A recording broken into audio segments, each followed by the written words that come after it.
They say that history is written not only with blood, but also with silences. What you are about to hear does not appear in school textbooks or in the museums of the empire. It is a secret that Rome buried under layers of glory, discipline, and stone, yet whose truth still beats in the echoes of its legions. At the heart of the most powerful military machine of the ancient world existed a force that did not come from weapons or strategy, but from the human soul: love. Imagine marching for endless days over foreign lands, with the cold cutting your skin and death lurking on every hill. The men who made up the legions were not marble heroes. They were beings of flesh, with fears, memories, and desires that history preferred to keep quiet. Rome sent them far from home for decades, stripped them of their names, and turned them into instruments of conquest. But even the sharpest instruments need warmth so as not to break. In the camps, surrounded by mud and loneliness, bonds emerged that no imperial decree could anticipate. It was not simple camaraderie. It was an invisible network of affection, protection, and shared need.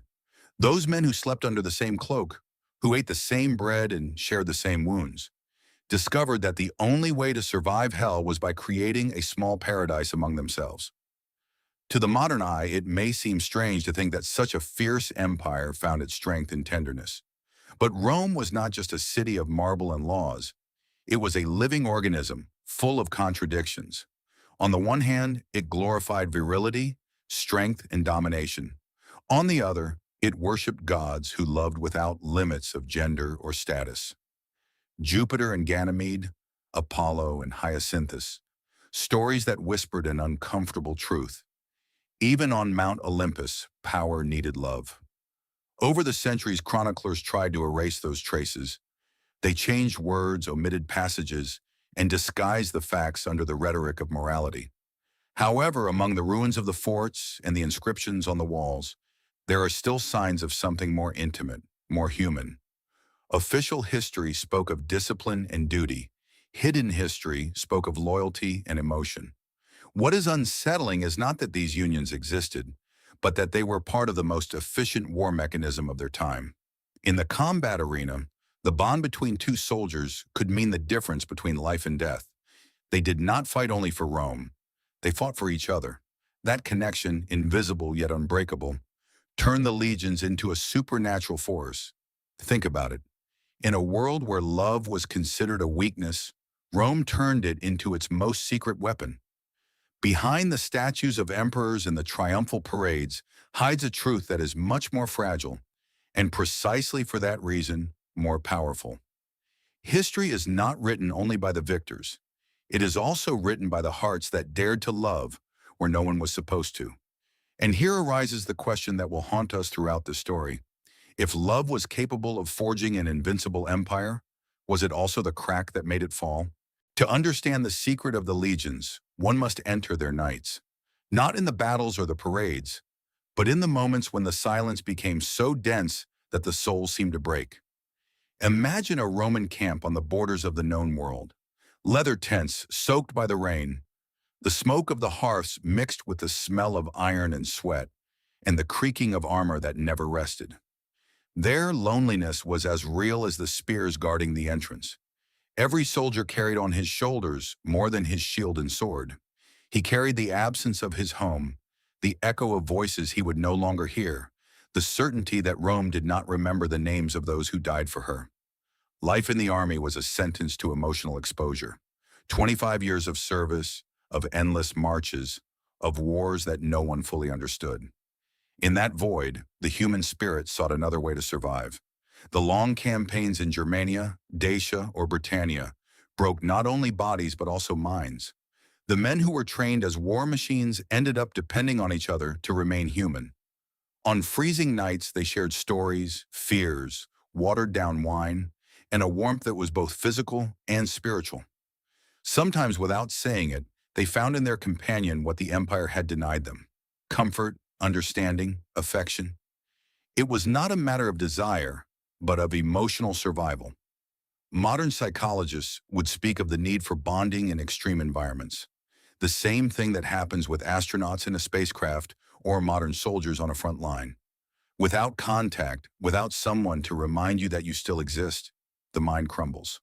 Rome, without knowing it, had created a laboratory of loneliness, and the legionaries invented their own medicine, human connection. In Roman military archives, the private lives of soldiers are barely mentioned. Everything is reduced to numbers, victories, and losses. But between the dry lines of those documents, there is a silence that screams. What happened when night fell and the men stopped being soldiers for a few hours? The answer is written in the fragments that survived. Letters that were never sent, small inscriptions carved in stone, where a male name is accompanied by another, united by phrases like frater carissime, dearest brother. In that environment where the body was a tool of war, the soul sought refuge. It was not about pleasure or sin. It was the need to remember that before being soldiers, they were men. In the camps, the lines between friendship, love, and loyalty blurred. In that emotional fog, something was born that Rome never managed to control: humanity. And while the emperors believed they ruled with laws, the true forces that moved the legions were forged in the darkness of a shared tent, where the cold of steel mixed with the warmth of the heart. In the modern world, love is often divided into categories, labels that make us feel secure within the social order. But in Rome, those categories did not exist. The empire did not speak of orientation. It spoke of power. Love, passion, desire, all were understood within a hierarchy as strict as military discipline. Whoever commanded had the right to everything. Whoever obeyed had to accept their role. This is how the invisible structure that sustained the vastest empire in history was maintained. For the Romans, loving was not a matter of morality, but of dominance. A free citizen could have affection for another man without it being considered a fault, as long as he maintained control, the active role, the symbol of authority. To be passive was to be defeated, to lose one's honor. That cruel logic transformed love into an extension of the battlefield, where every relationship was also a struggle to preserve dignity. But beneath that layer of rules and pride, human reality continued to beat. On the borders, in the camps where no one monitored the laws of Rome, the rules blurred. Their contact was not a gesture of power, but of necessity. Amidst the cold, the fear, and the nostalgia, a companion's body became a refuge. It was not a conquest. It was a silent pact to keep breathing. Ancient Greek traditions had already anticipated this. In Thebes, there was a battalion made up of 150 pairs of lovers who fought together to the death. Their strength was legendary because no man would abandon the one he loved. The Romans inherited that idea, although they covered it with a cloak of discretion. They admired it, but they could not acknowledge it publicly. It was an open secret, an uncomfortable truth that walked within the walls of the barracks. Even the gods reflected that ambiguity. Jupiter, the king of the sky, abducted Ganymede to make him his cupbearer. Apollo wept for Hyacinthus, and from his tears a flower was born. Myths, more sincere than laws, told what society did not dare to say, that love does not understand borders or mandates. Rome knew this, but pretended not to hear it. In the taverns, in the temples, and in the forums, people whispered about the private lives of great men. Julius Caesar, the conqueror of Gaul, was accused by his enemies of having surrendered himself to King Nicomedes of Bithynia. The soldiers sang about it mockingly, but the scandal did not destroy him. Rome could laugh, but it could also admire, because beyond words it understood that what kept its armies standing was not just discipline, but the loyalty born of affection. Love for Rome was a territory as dangerous as war. No one controlled it, no one named it, but everyone feared it. And in that tension between duty and desire, between the sword and the skin, the empire built its most enduring paradox, a power that fed on what it claimed to condemn. Among the stories lost in the dust of Roman archives, there is one that chroniclers whispered but never dared to write in full. The story of Marcus and Lucius, two soldiers of the 10th Legion, the one Caesar considered his pride. Marcus, a veteran hardened by 20 years of campaigns. Lucius, a young recruit who still looked at the stars, searching for signs of home. In appearance, master and disciple. In essence, two souls trapped in the same abyss. They say it was on a stormy night when their destiny changed. The wind lashed the tents, the thunder made the standards tremble, and the rain seeped through the seams of the soaked leather. Marcus found Lucius trembling, not just from the cold, but from fear. There were no enemies nearby, but the fear of dying far from everything familiar is an enemy that never sleeps. Marcus sat beside him, offered him his cloak, in a silence that weighed more than any word. That night there were no confessions, only breaths that fell into rhythm with the sound of the water. When dawn arrived, something had changed. They did not need to speak to understand that they were no longer marching alone. Rome had taught them not to show weakness, but humanity found a loophole between orders and oaths. Over time, the relationship between them became a rumor among the other soldiers. Some took it as an oddity, others viewed it with respect. Because on the battlefield, Marcus and Lucius were invincible. They moved as if they shared the same mind. When one fell, the other appeared to cover him. When the chaos of combat surrounded them, a single glance was enough to know what to do. They were not just brothers in arms, they were the mutual reflection of the same impulse, to survive for each other. During the campaign in Gaul, in the midst of an ambush, a spear nearly pierced Lucius's chest. Marcus threw himself without thinking, stopping the blow with his shield and receiving a deep wound in his shoulder. Lucius dragged him to a makeshift shelter and, under the roar of combat, swore that he would never let him die alone. That oath was not written on any tablet, but it was worth more than all the decrees of the Senate.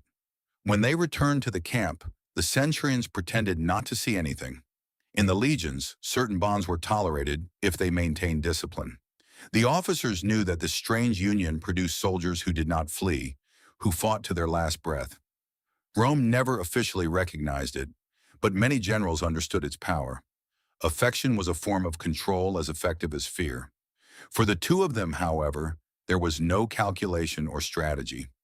Only the weight of a promise and the certainty that in the midst of horror, they had found something sacred.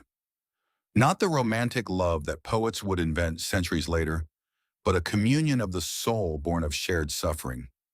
Time erased their names from the records, but not from the invisible memory of history.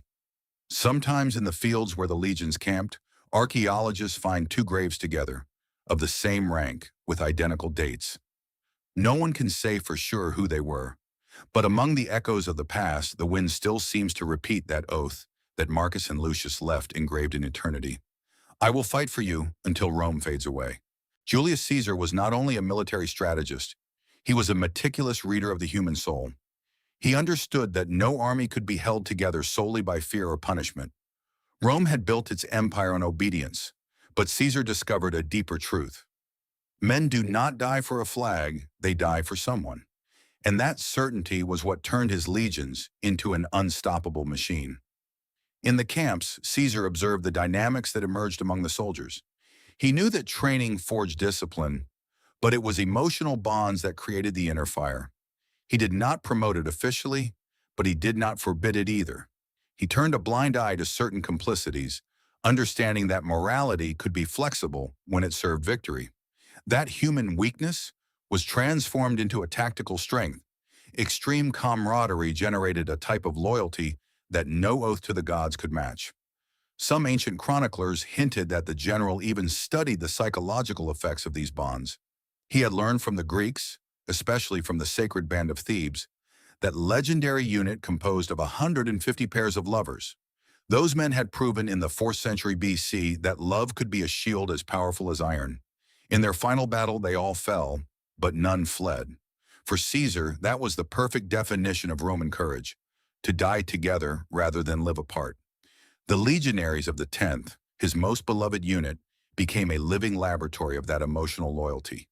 The pairs of companions, the inseparable groups, developed a synchronicity in combat that bordered on the supernatural. While other units might crumble upon losing their leader, the 10th held its ground even without orders. Each soldier fought as if protecting the other was the very reason for his existence. This form of cohesion, although never officially recognized, became the invisible engine of the empire. Rome's strength lay not only in its weapons, but in the emotional bond of those who wielded them. Love, disguised as companionship, was the secret cement that held together the most relentless military structure of the ancient world. The philosophers of the time sensed it. Seneca spoke of affection as a virtue of the soul that granted courage. Cicero called it virtus amicitiae, the power of friendship. None of them dared to say it openly, but they all knew that this energy, neither divine nor carnal, but human, was what sustained Rome in its darkest moments. In modern military psychology academies, the phenomenon has another name: survival bonding. Soldiers who create a deep emotional connection with their comrades develop a superior resistance to fear, pain, and despair. Caesar, without theories or laboratories, understood it by instinct. And he used it. It was not written on the golden standards of the empire, but the true motto of the legions could have been non pro Roma, sed pro amico, not for Rome, but for the friend. And so, what the Senate considered a moral weakness was an infallible strategy for the generals. Rome conquered half the world not only with swords and laws, but with a more subtle force: the desire not to let the other die. In a time when everything belonged to Caesar, the heart remained the only free territory. As the empire grew, so did its hypocrisy. The very elites who enacted laws on morality were the ones who, in the privacy of their palaces, broke them without remorse. At the pinnacle of power, emperors were not exempt from this paradox. Some loved in secret, others with brazenness, but all understood the same thing: that power without affection turns into loneliness. The most famous case was that of Emperor Hadrian in his beloved Antinous. The chroniclers of his time tried to describe it with prudence, but monuments speak louder than words. Antinous accompanied him on all his campaigns. He was his shadow, his confidant, his calm amidst the chaos of government. When the young man died under mysterious circumstances during a journey along the Nile, Hadrian was devastated. He erected temples in his honor, founded a city in his name, and ordered that he be venerated as a god. In a culture where death was an everyday occurrence, the emperor's grief became a cult. Rome could conquer the world, but it could not master the heart of its own emperor. Others were not so subtle. Nero, the emperor of excess, celebrated a public wedding with Sporus, a young man he dressed as an empress in an act that scandalized the Senate. However, even the strictest moralists of his time knew that the scandal did not stem from love, but from the loss of control. Rome did not condemn desire, but the inversion of roles. What was punished was not affection, but perceived weakness. It was a political theater where feelings were used as weapons. Emperor Trajan, on the other hand, knew how to maintain his balance between virtue and the shadows. An undefeated general, a revered commander, his name is associated with the peak of the empire. Rumors about his discreet male lovers never affected him.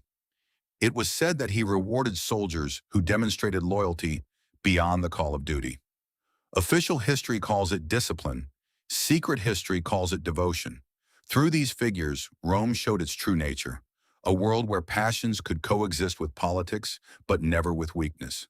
The line between love and power was as thin as the edge of a sword. The emperor could love as long as he continued to rule with a firm hand. If his love made him vulnerable, he became a target of mockery or treason. And yet, even among the golden masts of the empire, there were flashes of humanity. Hadrian's pain at losing Antinous was no different from that of a soldier losing his comrade. In both cases, Rome imposed silence. The emperor had to hide it under marble, the soldier under mud. One erected temples, the other dug makeshift graves. Both sought the same thing: that their love would not be erased by time.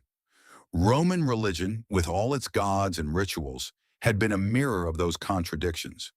Temples preached the purity of duty, while statues of the gods served as reminders that even immortals were vulnerable to desire. In that mirror, the men of Rome were reflected, trapped between public greatness and private loneliness. And so, love became a state secret. It was not forbidden, but it was not mentioned either. It was a whisper within the palace walls, a shadow that accompanied the throne. Emperors knew they could lose battles without falling from power, but if they showed their hearts, they were lost. Rome was an empire that conquered with iron, but survived thanks to that which it could not name, the human need to be loved. There are places where history freezes. Dacia, a land of hostile mountains and winds that cut like blades, was one of them.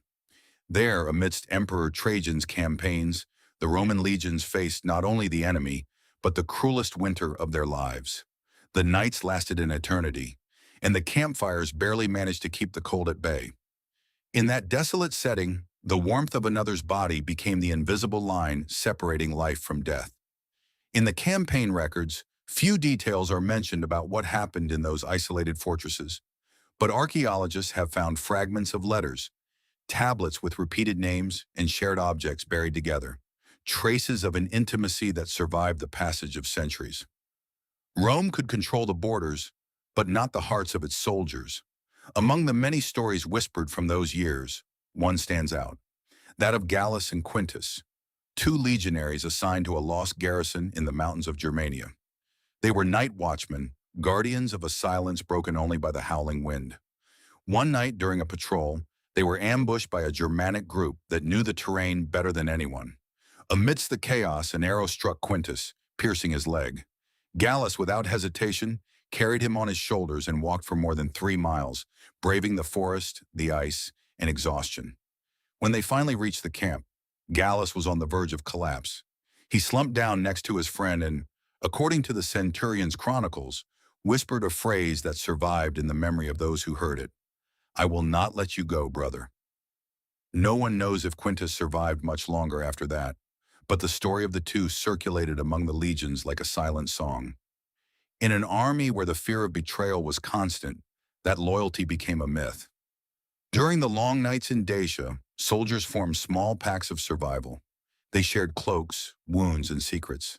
There were no priests or judges, only men who knew that death could arrive at any moment and that their last comfort would be a familiar voice.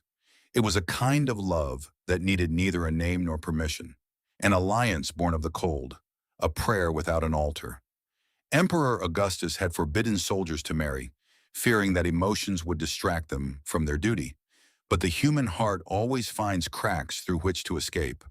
What the law tried to prevent, nature imposed with force. Where they could not have wives, the legionaries found family among themselves. Every time a detachment was wiped out, the survivors said that the hardest part was not watching their comrades die, but returning to the silence of the nights without them. In the ruins of the forts, archaeologists sometimes discover 2 aligned graves, separated only by a handful of stones. The inscriptions do not say much. Faithful companion, brother in arms. But beneath those simple words lies all the complexity of the human condition. In Dacia, Rome learned a lesson it never wanted to admit. Men do not stand firm because of orders, but because of bonds. Iron can conquer, but only affection can sustain an empire. Every society that fears its own humanity ends up creating laws to disguise it. Rome, with its obsession with control, was no exception. In the archives of the Senate, the name of an almost forgotten regulation is preserved, the Lex Scantinia. It was a harsh law written with the ink of shame and power. In theory, it punished relationships between men when one of them was a free citizen and yielded his authority. In practice, it was a political instrument, a form of legal blackmail used to destroy reputations or eliminate rivals. The senators who drafted that law knew they were breaking it at their own banquets. Rome was filled with contradictions. The very men who preached public virtue were the ones who, behind marble columns, sought what morality forbade. The law was not applied against the powerful, but against those who forgot their place. It was just another mask in the theater of the empire. For the legionaries, however, those rules were distant ghosts. At the borders of the world, there were no judges or tribunes, only survival. The camps were microcosms of freedom, where the law of iron mingled with the law of the heart. There, hierarchies blurred, and men treated each other not as citizens or slaves, but as equals in the face of fear. And yet the deepest fear was not of the enemy, but of shame. Roman culture had educated its men in the idea that showing feelings was a sign of weakness. That is why emotional bonds in the army were so silent. They were expressed through minimal gestures, a shared piece of bread, an amulet given before battle, a word written on a tablet that no one else was meant to read. Every act was a small rebellion against the rigidity of Rome. The Lex Scantinia survived for centuries, but more as a symbol than as a living law. In the time of Emperor Domitian, it was used to persecute troublesome philosophers and senators, not because love mattered to them, but because power needed excuses. Rome punished what it envied, the inner freedom of those who loved without asking for permission. Meanwhile, the temples continued to depict gods who transgressed all boundaries. Venus loved Mars, Apollo loved Hyacinthus, Zeus loved Ganymede. The people knew this, and yet they feigned morality. The priests spoke of purity, but in the mosaics of the Forum, desire was celebrated. It was the two-faced nature of the empire, virtue in public, passion in private. This contradiction was more than a social curiosity. It was a moral crack that, over time, undermined the foundations of Rome, an empire that believed itself eternal, but lived denying its own nature. The most lucid philosophers of the time, such as Petronius or Juvenal, warned of this in their veiled writings. Rome punishes what makes it strong, and they were right, because in its attempt to erase the human element, Rome slowly bled out. The Lex Scantinia became a metaphor for decadence, a reminder that empires do not fall because of barbarians, but because of the shame of looking within themselves. In the final centuries of the empire, as the borders crumbled and the gods fell silent, the silent bonds between soldiers continued to exist. No law could eradicate them. No decree could turn the heart to stone. Rome forbade love, but love stubbornly kept marching beneath its banners. The wars of the Roman Empire were countless, but modern historians have begun to ask themselves, what was it that truly kept soldiers standing against a superior enemy, hunger or cold? The answer was not always glory, nor pay, nor faith in the Caesar. It was something more intimate, more invisible, more human. An emotional force that was not trained in the barracks, but learned in shared nights. Love. At the Battle of Cannae, that massacre where Rome lost more than 50,000 men to Hannibal, the accounts of survivors mention a strange phenomenon. Some pairs of soldiers, inseparable companions, refused to surrender. They fought back to back until they fell, covering each other with their bodies to protect them from the enemy. That almost suicidal resistance impressed even the Carthaginians. They did not know it, but they were witnessing the birth of an idea: love as a form of immortality. Over time, Roman strategists began to understand that these bonds were not a weakness. They were an advantage. Military manuals spoke of devotio, a word that meant total surrender to a comrade or to duty. What they did not say was that this surrender usually had a name and a face. It was a kind of loyalty that could not be ordered, only earned. Philosophers intuited it without saying it openly. Seneca wrote that, "No one is braver than he who loves deeply." And later, Marcus Aurelius himself, emperor and stoic, reflected that affection among men strengthens virtue and dissolves fear. Hidden within those cold and political words was an acknowledgement. Rome, the empire of reason and strength, was also sustained by tenderness. Many centuries later, military psychologists would call it unit cohesion, and they would discover that a unit with strong emotional ties can withstand conditions that would destroy any other. Caesar knew this by instinct. He had seen how his legions endured thanks to the invisible union among his men. Official history spoke of strategies and maneuvers, but the secret lay elsewhere, in the silent promise not to abandon a comrade. That promise was more powerful than the speeches of the Senate, more solid than the walls of Rome. In a world where everything was governed by power, affection became the purest rebellion. Soldiers could lose the battle, but never betray the one marching beside them. And when one fell, the other took it upon himself to keep his memory alive. Love, then, was not a whim or a weakness, but a structural element of war.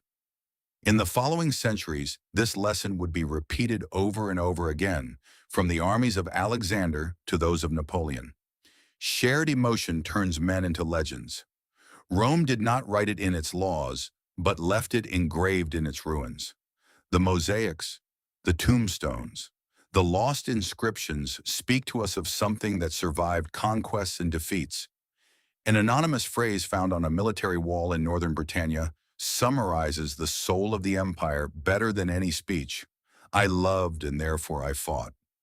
Perhaps that was Rome's deepest secret and also its curse, because an army that learns to fight for love is invincible, but also vulnerable.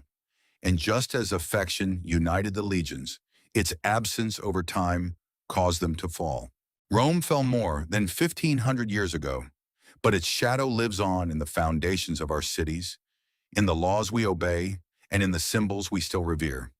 However, what survived beyond its ruins were not the temples or the emperors, but something more subtle, more eternal. The memory of those who loved in silence beneath the standard of the eagle.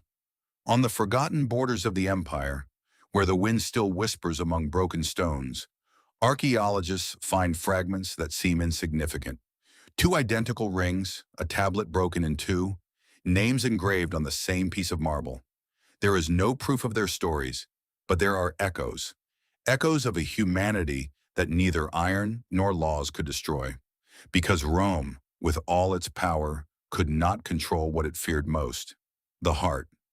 The love that was born in its camps was neither romantic nor poetic.